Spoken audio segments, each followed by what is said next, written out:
할렐루야, 예수님 안에서 반드시 좋은 일이 있습니다. 저희 아버지는 책을 즐겨보셨습니다. 직장에서 퇴근하시거나 쉬는 날에는 항상 책을 손에 들고 계셨습니다. 그런 아버지를 보면서 저도 자연히 어릴 때부터 책을 읽는 것이 습관이 되었습니다. 안타깝게도 아버지가 젊은 나이에 천국을 가셨습니다. 너무 젊으셨기에 남겨놓으신 유산도 없었고 남은 것은 책들 뿐이었습니다. 그리고 그 책은 자연히 저의 몫이 되었습니다. 아버님이 돌아가시고 대학 입시 공부를 해야 하는데 저는 그렇게 물려받은 책들을 보기 시작했습니다.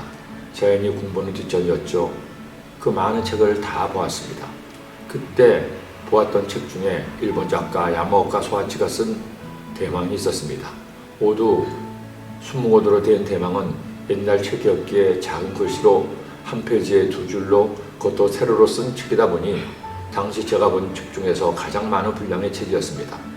그 책의 내용은 16세기 100년이 넘도록 전쟁 상태에 있던 일본이 어떻게 통일에 이르게 되었는지를 흥미진진하게 그려내는 것이었습니다. 그 시작은 오다 노부나가였으며 임진왜란을 일으킨 도요토미 히데요시가 그 뒤를 였다가 그가 죽고 마침내 오랜 기다림 끝에 도쿠가와 이에야스가 완전한 통일을 이루어 메이지 유신 때까지 일본의 평화를 가져온다는 내용이었습니다. 그래서 원래 소설의 제목은 주인공인 옥토쿠가와 이에야스이기도 합니다. 가깝지만 먼 나라인 일본에 대해서 저는 아무 관심도 없었고 흥미도 없었습니다. 남들과 마찬가지로 일본을 별로 좋아하지도 않았습니다. 그러나 그 책을 보면서 일본도 우리나라와 마찬가지로 역사가 있고 삶이 있으며 행복과 불행이 사람들의 삶을 이어나간다는 것을 알게 되었습니다. 그리고 한 가지 역사의 인물이기도 하면서 소설의 주인공인 도쿠가와 이에야스의 인내를 배우게 되었습니다. 아주 어린 시절 볼모로 큰 나라에 잡혀가서 온갖 수모를 당하면서 아이가 인내를 배웠습니다. 이기기 위해 최선을 다했어도 이길 수 없음을 배우기도 했습니다. 그러나 패배했어도 그는 다시 도전했습니다.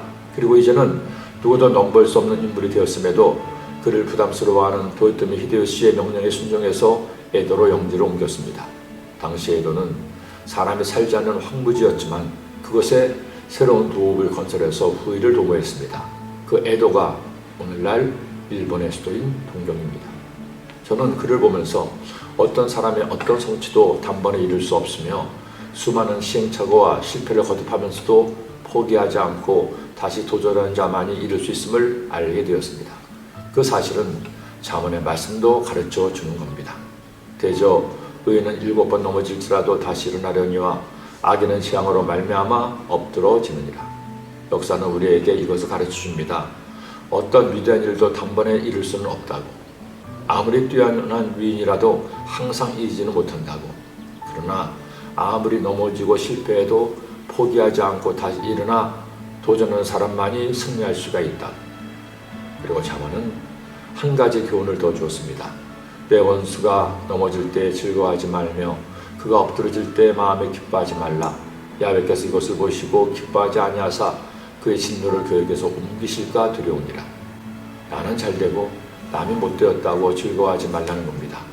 비록 그가 나를 해치고 상하게 한 원수라 하더라도 그의 고통을 기뻐해서는 안 된다는 것이죠. 하나님이 기뻐하지 않는다는 겁니다. 오히려 고통당하는 원수를 위해 기도하는 것, 이것이 성숙한 그리스도인의 모습을. 우리 넘어져도 다시 일어나 주님 의지하며 도전합시다. 남의 불행을 기뻐하는 사람이 아니라 아파하며 위하여 기도합시다. 그런 여러분은 하나님이 기뻐하실 겁니다. 기도드립니다. 사랑해 주님 감사합니다. 오늘도 주의 말씀 주셨으니 이 말씀 마음에 새기고 말씀 따라 살아가므로 우리 모두 주님 은혜 가운데 참고 인내하고 또 도전해서 마침내 승리하는 주의 자녀가 되게 하여 주옵소서. 예수님의 이름으로 기도드립니다.